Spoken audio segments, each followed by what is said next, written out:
بسم اللہ الرحمن الرحیم۔ عزیز طلباء السلام علیکم ورحمۃ اللہ وبرکاتہ۔ آج کی اس ویڈیو کے اندر ہم صفحہ نمبر 4 اسم کی بناوٹ کے اعتبار سے اقسام پڑھیں گے۔ اسم کی بناوٹ کے اعتبار سے 3 قسمیں ہیں: اسم جامد، اسم مصدر، اسم مشتق۔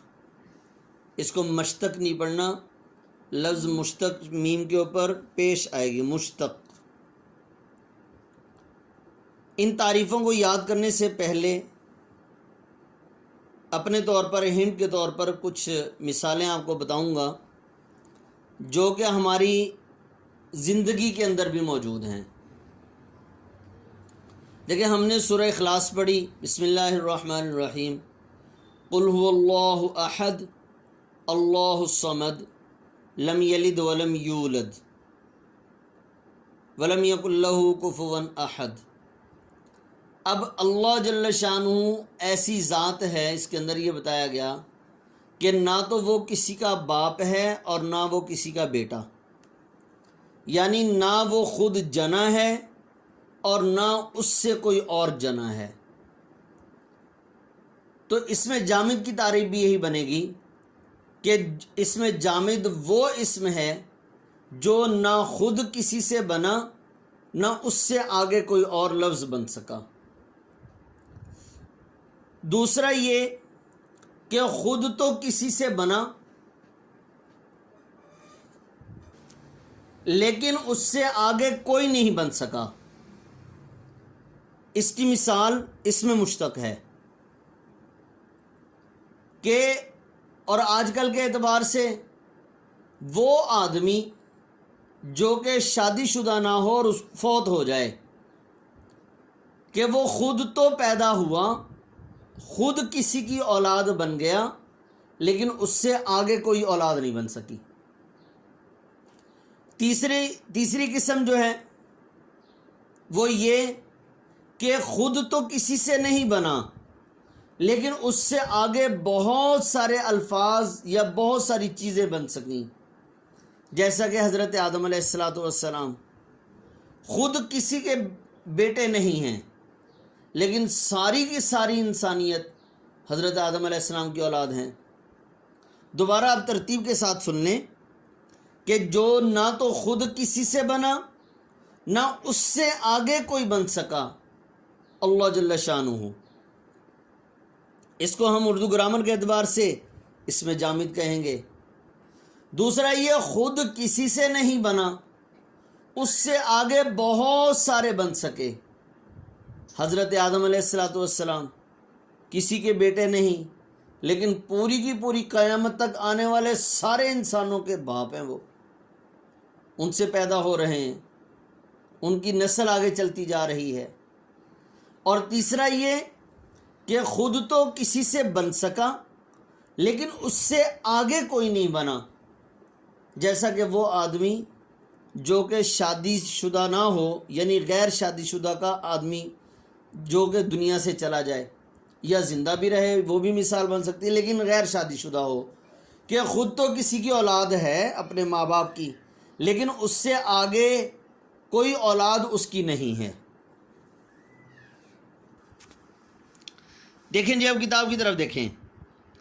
اسم کی بناوٹ کے اعتبار سے 3 قسمیں ہیں: اسم جامد، اسم مصدر، اسم مشتق۔ اسم جامد وہ اسم ہے جو نہ خود کسی اسم سے بنا ہو اور نہ اس سے کوئی دوسرا اسم بن سکے، جیسے اینٹ، درخت، چٹان، دولت، چٹائی۔ عزیز طلبہ، یہاں پر ایک بات ذہن نشین کر لیں کہ یہ جو بتایا گیا ہے کہ اینٹ کوئی اسم کی نہ تو خود کسی اسم سے بنا ہو اور نہ اس سے کوئی دوسرا اسم بنے، ہم نے اینٹ کی شیپ کو نہیں دیکھنا، ہم نے کہ بھئی اینٹ تو فلاں فلاں چیز سے بنتی ہے، ہم نے اس چیز کو نہیں دیکھنا۔ ہم نے یہ دیکھنا ہے کہ یہ اینٹ کا جو لفظ ہے یہ لفظ کس سے بنا ہے۔ اینٹ سے پہلے کوئی ایسا لفظ نہیں ہے جس سے اینٹ والا لفظ بن سکے، اور اینٹ بھی ایسا لفظ ہے کہ اس سے آگے بھی کوئی اور لفظ نہیں بن سکتا۔ جیسے مثال کے طور پر یہ دیکھیں، لکھنا سے لکھنے والا. اب یہ لکھنے والا کس سے بنا ہے؟ لکھنا سے بنا ہے. اب یہ ظاہری طور پر ہمیں یہ بات سمجھ آ رہی ہے کہ لکھنے والا اور لکھا یہ لکھنا سے بنا ہے. اسی طرح اینٹ سے کوئی اور لفظ نہیں بن سکتا. لفظ کا ہم نے مراد لینا ہے، ہم نے اس کی شیپ کو نہیں دیکھنا، اس کی شکل و صورت کو نہیں دیکھنا. دیکھیں آگے، اس میں مصدر وہ اسم ہے جو خود تو کسی سے نہ بنے لیکن اس سے بہت سارے اسم اور فعل بنے، جیسے لکھنا سے لکھنے والا، لکھا وغیرہ. اردو زبان میں نا یعنی کسی لفظ کے آخر میں نا آ جانا یہ مصدر کی علامت ہوتا ہے. اٹھنا، بیٹھنا، جاگنا. لیکن کچھ الفاظ ایسے بھی ہیں جن کے آخر میں نا آتا ہے لیکن وہ مصدر نہیں ہوتے. یہ انہوں نے ایک اصول بتا دیا. کچھ الفاظ ایسے ہیں کہ ان کے آخر میں نا آتا ہے لیکن وہ مصدر نہیں ہوں گے. گنا مصدر نہیں ہے، کانا مصدر نہیں ہے، نانا، پرانا، بچھونا، چونا، تانا، بانا، سونا جو گولڈ وغیرہ ہوتا ہے. ایک سونا آرام کرنا وہ تو مصدر بن جائے گا، لیکن یہ والا سونا مصدر نہیں ہے، یہ مصدر نہیں ہے. آگے اس میں مصدر کی قسمیں، اس میں مصدر کی 4 قسمیں ہیں: مصدر مفرد، مصدر مرکب، مصدر لازم، مصدر متعدی. مفرد اکیلے کو کہتے ہیں، ایک لفظ ہو.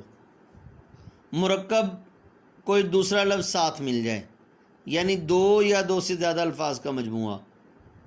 لازم، اس کا معنی یاد کر لیں آپ، اپنی حد میں رہنے والا. جب تعریف آئے گی تعریف کے وقت میں آپ کو ساری بات سمجھاؤں گا. متعدی، حد سے تجاوز کرنے والا. یہ ان کے ظاہری معنی ہیں. دیکھیں مصدر مفرد وہ اسم ہے جو شروع ہی سے مصدر کے معنی میں استعمال ہوتا ہے. مطلب یہ ہے کہ وہ مصدر ہے، سادہ سے الفاظ میں آپ یہ سمجھیں کہ وہ اکیلا لفظ مصدر بن کر آئے، جیسے آنا، جانا، پڑھنا، لکھنا، کہنا وغیرہ. مصدر مرکب، دیکھیں مرکب کا معنی کیا بتایا ہے؟ 2 یا 2 سے زیادہ الفاظ یعنی مل کر آئے. تو مصدر مرکب کا کیا مطلب ہوگا؟ کہ ایک لفظ مصدر کا ہو، اس کے ساتھ کوئی اور لفظ بنا کر مصدر بنا دیا جائے، کوئی اور لفظ ملا کر مصدر بنا دیا جائے. جیسے مثال کے طور پر آنا. اب یہ آنا یہ مصدر تھا، اکیلا لفظ تھا، لیکن اس سے مراد یہ ہے کہ کوئی آدمی آ رہا ہے، اس کی طرف اشارہ ہے کہ کوئی آنا چاہتا ہے یا آ رہا ہے. لیکن جب ہم نے اس کے ساتھ لفظ ملا دیا کہ آنا، تو اس سے مراد یہ ہے کہ آدمی کا آنا نہیں بلکہ کہ آنا یعنی الٹی آنا ہے، وامٹنگ ہونا ہے. تو اس سے مراد یہ ہو جائے گا. جی دیکھیں جی، مصدر مرکب وہ اسم ہے جو کسی مصدر کے شروع میں کوئی لفظ لگا کر دوسرا مصدر بنا لیتے ہیں، اسے مصدر مرکب کہتے ہیں. دیکھیں پہلے تھا اکیلا آنا، یہ لکھا ہو مصدر مفرد، اکیلا لفظ آ رہا تھا تو یہ مصدر مفرد تھا. اب اس کے ساتھ ایک لفظ ملا دیا کہ آنا، یعنی مصدر بھی بن گیا اور اس کے ساتھ کوئی اور لفظ بھی آ گیا. ان دونوں کو ملا کر ایک مصدر بنا دیا. ایک مصدر کا لفظ لے لیا، ایک کوئی اور لفظ لے لیا، ان دونوں کو ملا کر ایک مصدر بنا دینا، یہ مصدر مرکب بن جائے گا. بہک جانا، پڑھنا. اب اس سے پڑھنا کچھ بھی ہو سکتا ہے، کلمہ پڑھنا بھی ہو سکتا ہے، کتاب پڑھنا بھی ہو سکتا ہے، ڈائجسٹ پڑھنا بھی ہو سکتا ہے، ناول پڑھنا بھی ہو سکتا ہے، کہانی پڑھنا بھی ہو سکتا ہے. اب اکیلا پڑھنا یہ عام تھا، لیکن جب کہا کلمہ پڑھنا اب یہ خاص ہو گیا اور 2 الفاظ مل کر مصدر مرکب بن گئے. قصیدہ لکھنا، سچ کہنا وغیرہ. مصدر لازم، مصدر لازم. اب اس سے پہلے ہم اس سے بننے والے فعل کی تعریف کریں گے. ایک ہوتا ہے فعل کی دو قسمیں ہیں، آگے مزید چل کر فعل کی بحث میں پڑھیں گے ہم۔ فعل کی تو ویسے بہت ساری قسمیں ہیں، لیکن دو قسموں کا یہاں تذکرہ ضرور ہوگا، فعل لازم اور فعل متعدی۔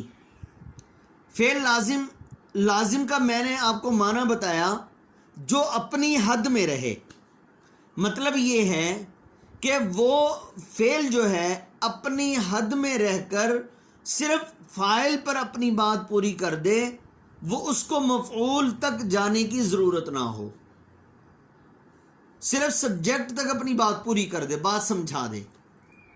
اور متعدی کا معنی ہم نے کیا جو اپنی حد سے تجاوز کرنے والا ہو، تو فعل متعدی وہ فعل ہوگا جو فاعل تک اپنی بات پوری نہ سمجھائے، بلکہ وہ یہ کہے کہ میں نے اپنی حد سے تجاوز کر کے آگے مفعول تک بھی جانا ہے۔ یعنی جو اکیلا فاعل کو چاہے، فاعل کی ڈیمانڈ کرے، وہ فعل لازم بن جائے گا، جو فاعل اور مفعول دونوں کی ڈیمانڈ کرے وہ متعدی بن جائے گا۔ اب مصدر لازم کی تعریف سمجھیں کہ فعل لازم جس مصدر سے بنا وہ مصدر لازم بن جائے گا، اور فعل متعدی جو فاعل اور مفعول دونوں کو چاہنے والا ہے، فعل متعدی جس مصدر سے بنا وہ مصدر متعدی بن جائے گا۔ دیکھیں تعریفیں دیکھیں جی۔ مصدر لازم وہ مصدر ہے جس سے بنے ہوئے تمام افعال لازم ہوں۔ اب انہوں نے فعل لازم کی تعریف کر دی، وہ فعل جو صرف فاعل کو چاہے فعل لازم کہلاتا ہے۔ جس مصدر سے یہ فعل بنے گا وہ مصدر بھی لازم ہوگا، جیسے آنا، جانا، چلنا، دوڑنا، ہنسنا، رونا، بھاگنا، سونا، جاگنا، اچھلنا، کودنا وغیرہ سب مصدر لازم ہیں۔ فعل متعدی وہ مصدر ہیں جس سے متعدی افعال بنتے ہیں، اور متعدی فعل متعدی کس کو کہتے ہیں؟ فعل متعدی وہ فعل ہے جو فاعل کے علاوہ مفعول کو بھی چاہے۔ جن مصادر سے، یعنی فعل متعدی جس مصدر سے بن رہا ہے وہ مصدر متعدی ہوں گے۔ لکھنا، پڑھنا، کھانا، پینا، پیٹنا، دوڑانا، رلانا، بھگانا، اچھالنا، دیکھنا، سننا وغیرہ سب مصدر متعدی ہیں۔ نوٹ یہ یاد رہے کہ مصدر لازم کو مصدر متعدی بھی بنا لیتے ہیں، جس کے مندرجہ ذیل طریقے ہیں۔ مصدر لازم کے مصدر لازم کی نا سے پہلے الف لگا دینے سے مصدر متعدی بن جاتا ہے۔ چلنا، نا کو نا سے پہلے الف لگا دو، یعنی لام کے بعد چلانا مصدر متعدی بن گیا۔ ہنسنا، ہنس سین کے بعد الف لگا دو، ہنسانا مصدر متعدی بن گیا۔ دوسرا طریقہ یہ مصدر لازم کے دوسرے حرف کے بعد الف لگا دینے سے مصدر متعدی بن جاتا ہے۔ دوسرا حرف اچھلنا، اب دوسرا حرف کون سا؟ چھ، اس کے بعد الف لگا دو تو اچھالنا مصدر متعدی بن جاتا ہے۔ مصدر لازم کے دوسرے حرف کے بعد یا لگا دینے سے مصدر متعدی بن جاتا ہے۔ پہلے طریقہ کیا ہے کہ نا سے پہلے الف لگانا ہے، دوسرا دوسرے حرف کے بعد الف لگا دینا ہے، تیسرا دوسرے حرف کے بعد یا لگا دینا ہے۔ سمٹنا مطلب خود انسان کی اپنی ذات تک محدود ہے کہ خود سمٹ جائے۔ اب اس کے بعد دوسرا حرف یہاں کون سا؟ میم، میم کے بعد یا لگا دیا۔ سمیٹنا، دوسرے کو سمیٹنا، سکڑنا، سکڑنا وغیرہ۔ تو آپ نے اس میں اسم کی بناوٹ کے اعتبار سے اقسام اور مصدر کی اقسام اچھی طرح سے یاد کر لینی ہیں، تعریفیں اور مثالیں۔ السلام علیکم ورحمۃ اللہ وبرکاتہ۔